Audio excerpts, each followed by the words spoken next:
Welcome back to the Next Gen Prophets podcast. This is your Next Gen pastor, Jessica Toach.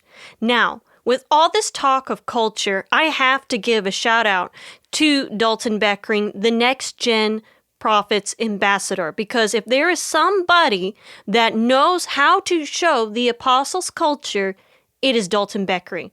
Now, if you've ever been to any of the tribe meetups at myprophetictribe.com, then you would know what it looks like to represent culture, because Dalton gets up every single week and represents our apostles' culture by iterating what it means to be a next-gen prophet, what we look like, and how we act.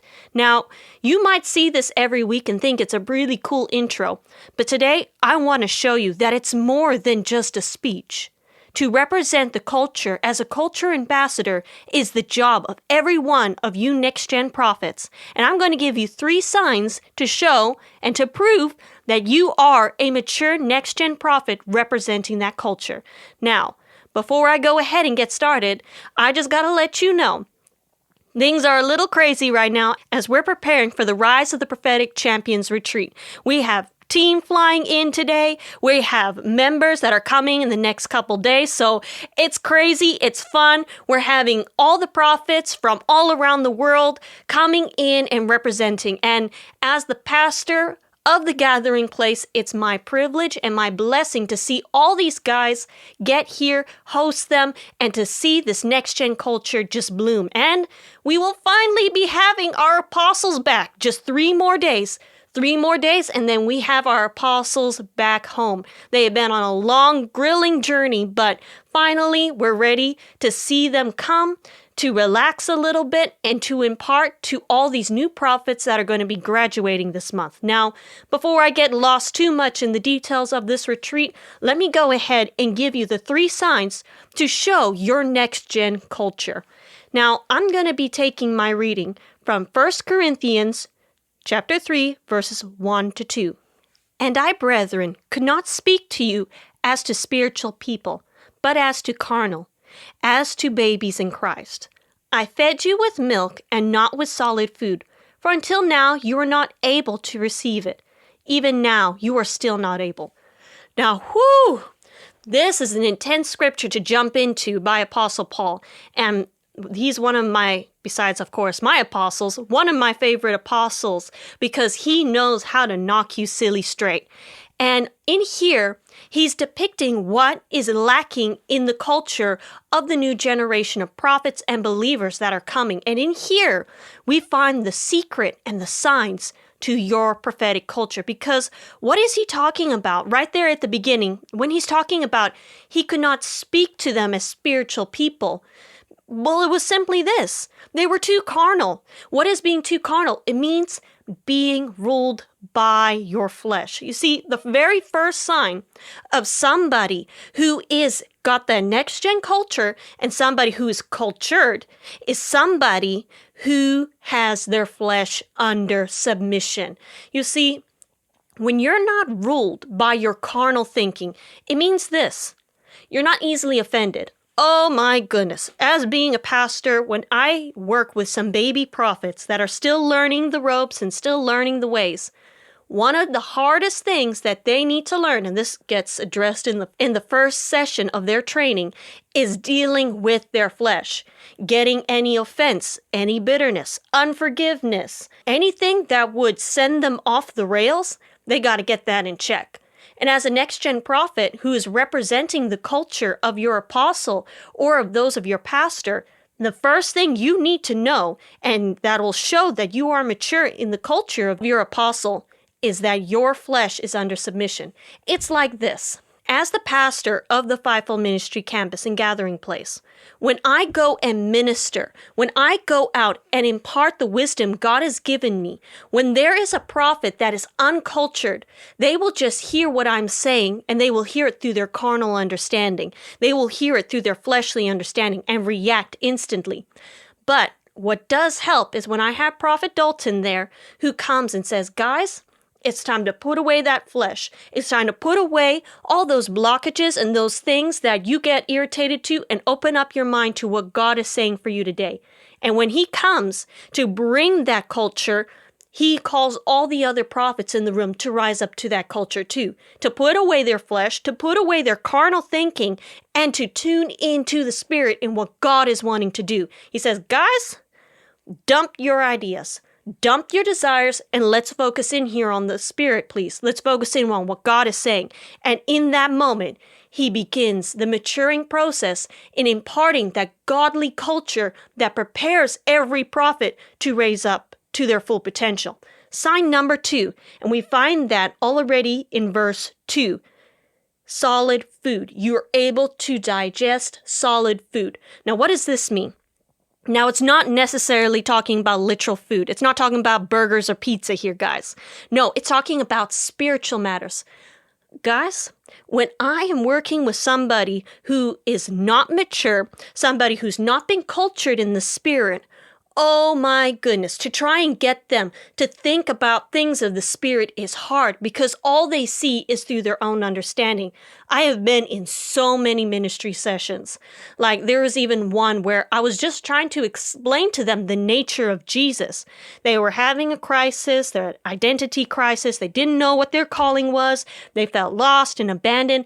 And I'm just sitting there trying to tell them the nature of Jesus and God their Father so that they can understand who he is and that he's not causing them to suffer and stumble. And because all they can focus on is their misery, their hurt, and all their rejection, they couldn't even comprehend a God of love. They couldn't get past what they thought or what they feel and all their explanations of why God is the way he is to actually see and understand the true nature of Jesus.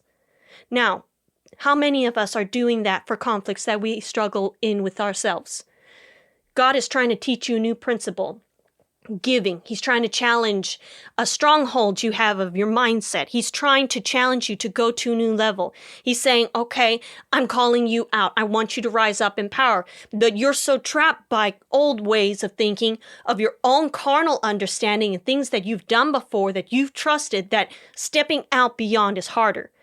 However, for those of you, and I'm sure you listening right now, are such that next-gen prophet, that when God calls you higher, you don't have to understand. You just know. You just know that you know what God is going to do and that he said it and it's going to come to pass. Your knowledge is not based on what you think and your carnal understanding, but on heavenly mindsets. And therefore, you can understand the deeper things that God is teaching you. And that means that you can hold on to the solid word and direction from the Father. You see, when somebody is on milk, being a mother myself, you think milk as in just straight from the cow, right? When you are taking care of a child, it's not just about cow's milk. You have to give them a very specific formula with very specific nutrients, and it has to be diluted with water because they can't handle it too strong. It'll upset them. And for those prophets who are starting out, chill out. Don't try and go and run and try and understand all the hidden deep things of the world. It's going to come.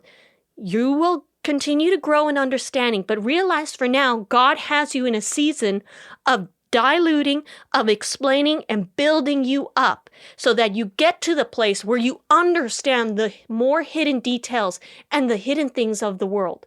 Because if you are not solidified in your relationship with Jesus, if you're not solid in the doctrines that the Lord has given you of who he is, his nature, his power, if you're not solid in those things, then when you try and jump from, I'm just called to be a prophet, to suddenly speaking to the nations, yeah, it can get you off track. So chill out. You got this. If you're on milk, continue, but don't stay there. Grow and allow the Lord to challenge you and make a deliberate effort to put your carnal understanding aside and to deliberately seek out the things of the Lord and what he says more than what you think and understand. His knowledge should be greater than your knowledge. Final sign, and this is found in the lost verse. You are able to receive. You want to see an immature prophet? Give them a correction. I just had an experience like this recently. And, as a pastor, I don't go around correcting everybody. And even as apostles, our apostles just don't go and correct everybody. But they've really imparted to us as team only correct those of those prophets that really need it and are ready for it, because a chisel or a correction put out of place will cause another immature prophet to stumble. And you only correct those who are able to receive the correction, because it'll add to them. You see, a correction is something that will build them up and put them on the right track. If they're not as well immersed in the culture around them, they will try and buckle and create their own culture. But when they are corrected, they know how to stand and rest in the culture that the apostle has laid over them. And they know how to rest under covering. You know, many times I've seen a prophet, you know, wanting that correction and wanting to like, all right, correct me. But if you're not mature and you're not already on solid food, you're not able to receive that correction. And it's important for you to take that time to get acculturated, to get accustomed to the prophets around you, to get accustomed to the nature of your apostle, to adapt to them. So when they come and challenge you, you can receive it and you won't buckle under the pressure, but you will rise to the occasion because you receive the correction and you're ready to stand shoulder to shoulder with that apostle and to take ground. Next gen prophets, this is the sign that you have accepted and are rising to the culture of your apostle. Here they are again. Number 1, you're not carnal. You are not moved by your flesh. 2, you are on to solid food. You're able to understand the things of the Spirit. I also want to add this word, you're teachable. And finally, 3, you are able to receive correction. You're able to receive that impartation. Now, if this is you, then you are that next gen prophet. And if not, don't worry. You have a goal to work towards. Start aiming to rise up to that challenge and become that prophet that represents the culture of Christ through your apostle and through your pastor. So, need help? Having some trouble keeping that flesh in check? You're not sure if you're teachable, or you know you need a correction and you're not getting it from your apostle? myprophetictribe.com. Get connected to these next-gen prophets. If not, just come to see Prophet Dalton give his culture iteration every mentorship meetup, which is held once to twice a month. This will be an impartation to your prophetic DNA that you need, because we're not just here to teach you about the prophetic. We're here to model it for you so you can see how to do it and how to take it back to your church. So, why do you got to do all the hard work? We're doing it for you. Get connected to My Prophetic Tribe so we can help accelerate your process and help you rise up to be the prophet God has called you to be. Now, I'm going to see you guys again here next week, but in the meantime, I got dishes to clean, I got floors to sweep as we welcome home our apostles and the whole army of next-gen prophets that are getting ready to take ground here in Baja California, Mexico. Love you guys, and see you next week.